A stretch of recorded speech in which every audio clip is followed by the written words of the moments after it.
Est-ce que les Marseillais sont capables d'entrer en mission commando et d'aller, pourquoi pas, s'imposer au Parc des Princes? Jérôme, quel est ton avis? On rappelle ce qui s'est passé hier, 3 partout à Amsterdam. Une équipe marseillaise courageuse, mais ce n'était pas un adversaire du calibre du PSG hier, il faut bien le dire. Non, ça c'est clair. Tu crois que Dortmund, c'était du calibre de l'Ajax hier? Non, mais c'est vrai que. Meilleur que l'Ajax quand même, Dortmund. Non, mais c'est sincèrement.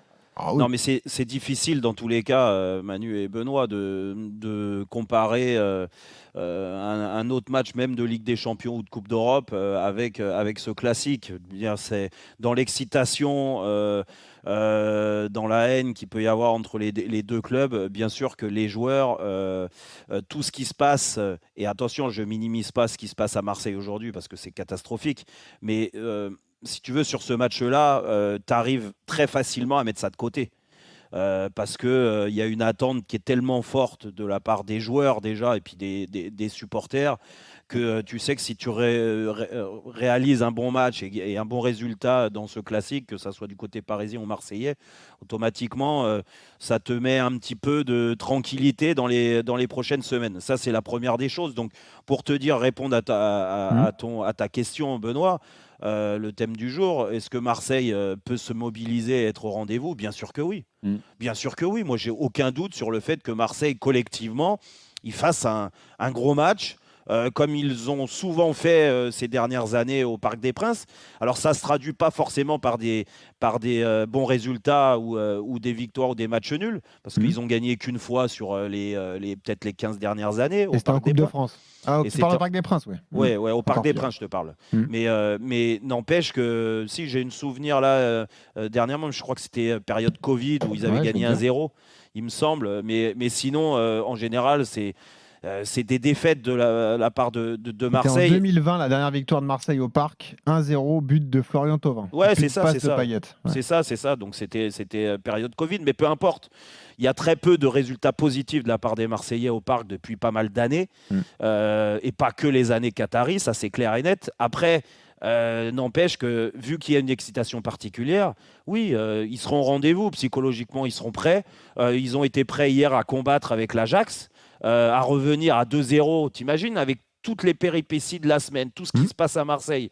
Tu es mené 2-0 au bout de 20 minutes, tu prends un bouillon monumental, et puis derrière, tu te remets en selle. Ça veut dire qu'il y a encore des arguments psychologiques de la part de ce groupe marseillais. Ils n'ont pas envie de céder. Donc, ils seront au rendez-vous. Après, là, si on parle de qualité des deux équipes, bien sûr que pour moi, il n'y a pas photo sur le terrain. Il y a beaucoup plus du talent du côté du Paris Saint-Germain.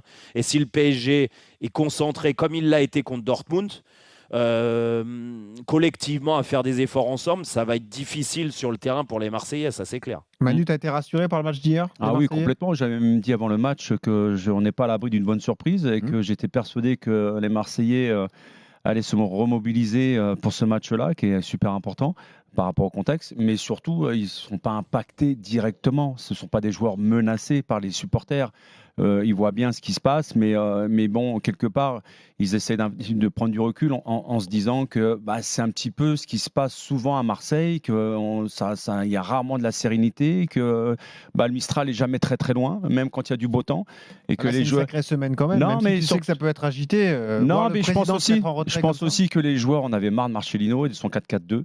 Qu'ils n'étaient pas épanouis, qu'ils n'étaient pas contents, qu'il y avait des joueurs qui méritaient de jouer, qui étaient sur le banc de touche. Et hier, on a vu avec Aberdeenano justement le changement tactique. On a vu des joueurs complètement décomplexés. Ça, c'est vrai. Et surtout, si on reprend la question que tu dis sur le match de dimanche, c'est peut-être le moment le meilleur pour l'OM pour aller jouer le Paris Saint-Germain. Parce que moi, je suis à la place, je me mets dans le vestiaire marseillais à 5 secondes. Je me dis, tout ce qui se passe autour de nous est tellement cataclysmique que même si on perd, personne ne nous en voudra parce qu'on dit mais tu veux dire que ça leur enlève de la pression? Mais grave, parce qu'en fait le curseur et le voyant il est déplacé sur Longoria et sur pas mal de personnes aujourd'hui qui font l'actualité de l'Olympique de Marseille. Et c'est dommage même si ça a été mis à l'honneur la prestation des Marseillais hier, moi je trouve que les joueurs aujourd'hui ils sont délestés d'un poids, d'une certaine pression, parce qu'en se disant tout ce qui se passe, avec Aberdeenano il a les diplômes pour être sur le banc de touche, mais quelque part, je me dis, même lui, hier, je l'ai vu, on sentait vraiment une osmose avec les joueurs. Donc je me dis que malgré le contexte, Ça peut les c'est souder, peut-être pas le meilleur moment pour les Parisiens pour choper les Marseillais, quoi. Ouais. Parce qu'ils arrivent revanchards, ils arrivent avec de la grinta et ils ont dû s'inspirer aussi de ce qu'ils ont fait. Rappelez-vous en Coupe de France l'année dernière, lorsqu'ils leur ont mis de l'intensité, ils leur ont rentré dedans, le superbe match qu'ils ont fait. Ils ont certainement dû voir également le match de Nice la semaine dernière. Et je pense qu'ils vont venir avec les mêmes arguments en disant on va jouer le tout pour le tout, on va leur rentrer dedans, on verra bien ce qui va se passer. Est-ce qu'on peut pas craindre malgré tout, Jérôme, un début de match compliqué et une équipe marseillaise qui vole en éclats? Tu vois, si jamais ça se passe mal dès le début, Non, si Paris mais- attaque fort. Le 4-2-3-1 leur va mieux en tout cas. Mais c'est encore vrai. une fois, on peut parler de tactique, de tout ce qu'on veut, d'état de forme, de derniers résultats. Moi, je reste persuadé que, pour en avoir vécu pas mal, et dans des situations différentes où tu es en galère en championnat, l'équipe, elle ressemble pas à quelque chose, et l'équipe d'en face, c'est-à-dire Marseille, parce que j'étais au PSG, était bien, et puis à l'inverse, des fois, nous, on était bien, eux, ils étaient mal. Mais sur ce match-là, les cartes sont redistribuées, en fait. Donc, on peut analyser tout ce qu'on veut sur les matchs d'avant. Moi, je reste persuadé que psychologiquement, et c'est trop ça que je reprochais au PSG sur les dernières années, c'est de mettre un petit peu trop de côté l'événement de ce match. D'aborder ce match comme tellement ils étaient au-dessus, ils se sentaient au-dessus, un match comme un autre, quoi. Et ce match-là n'est pas un match comme un autre.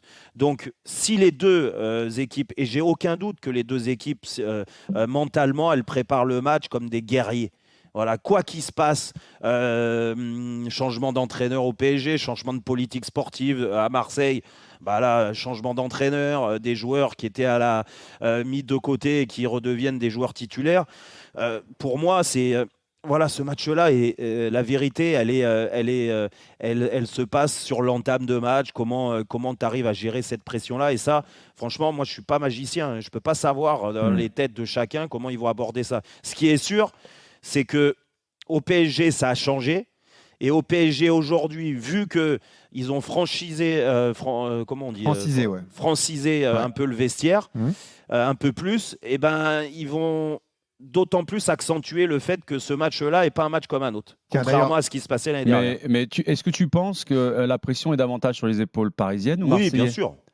Sur ce match-là, là, je te rejoins, Manu. Parce qu'ils ont Avec perdu à domicile la semaine dernière. C'est vrai Oui, que voir oui, et Paris puis- perdre et ou puis- céder des points dans ce et puis- contexte-là, Exactement. ça serait particulier. Exactement. Oui, parce que ce qui est important de rappeler, et Manu, tu as raison, c'est qu'ils viennent de perdre contre Nice à domicile. Même Deux s'ils se défaites sont consécutives, bien ça, rattrapés c'est- contre Dortmund, mais n'empêche que le dernier match en championnat, ils ont perdu contre Nice. Et puis, encore une fois, le public parisien, il est exigeant, même s'il a changé, mais il est exigeant. Et la pression par rapport à tout, et tu l'as dit, et là, par contre, je te rejoins sur tout ce qui se passe à Marseille aujourd'hui. Les gens à l'extérieur, où il y a normalement une ferveur incroyable, les gens ils vont peut-être minimiser un petit peu le résultat par rapport à tout ce qui se passe. Ouais. Et donc, les joueurs, ils vont le sentir dans l'approche. Tiens. Il y aura moins de tension, moins de pression que d'habitude, même si à l'arrivée, c'est un match de très haut niveau. Et j'irai même plus loin, Jérôme. Je pense Ouais. que si Marseille arrive à faire un bon résultat avec un bon match, Au moins un nul. je pense que les résultats sportifs, et vu ce qu'ont montré les joueurs dans la semaine, dans le contexte, Mhm. Ouais. je pense que ça peut être une solution pour Ils pourront c'est pas s'appuyer faux. dessus, quoi. oui, pour que derrière l'apaisement revienne dans le club en fait. D'ailleurs, Ouais, c'est vrai. autre élément de contexte, pas de supporters marseillais au Parc des Princes, dimanche soir. Ah bah, voilà, ça, nouvelle c'est tous les ans interdiction. comme ça. C'est depuis le 28 février 2018 qu'il n'y a plus de supporters marseillais. Ça, je trouve ça incroyable. Hein, quand On même. est le seul Ça, pays c'est- qui Ouais, peut. c'est on terrible. on n'arrive pas à organiser des déplacements. Alors, je veux bien que ça soit chaud, qu'il y ait des débiles des deux côtés, mais n'empêche que... Attends, Fran- quand on a le roi d'Angleterre qui se déplace à Paris, on a tout. Ouais, La le police. pape- Quand le on a le pape à pape à Marseille, on a je sais pas combien de policiers dès qu'ils Non, ils font un match. puis surtout, Manu, à Paris, au parc, ils ont vidé peut-être trop, mais ils ont vidé tous ceux qui pouvaient mettre le bordel. Jérôme. Donc aujourd'hui, je suis désolé, mais ça, c'est aussi... Si tu veux te servir de l'image que peuvent renvoyer le championnat de France, on souffre tellement de ça, les images importantes pour vendre les droits aussi à l'étranger, les droits internationaux, comme on dit. Spectacle dans Écoute, les tribunes. Et ça se passe, c'est la meilleure vitrine possible, c'est ce bah, match-là. ça, c'est sûr. Et donc, si tu n'as pas de supporters, l'équipe adverse qui se déplace soit au Vélodrome, soit au Parc des Princes, c'est un problème quand même. C'est quand même un problème. Et même pour les joueurs marseillais. Et pourtant, vous savez que sur ce match-là, je vais pencher d'un côté plus de l'autre. Mais quand tu es joueur marseillais, imagine, tu réalises le match qu'il faut, tu réalises l'exploit de venir gagner au Parc. Et tu as envie de communier ça avec tes supporters quand même. Le communion à l'arrivée à l'aéroport à Marseille. Ouais, pourquoi pas à mais Marignane. ça te manque sur le moment.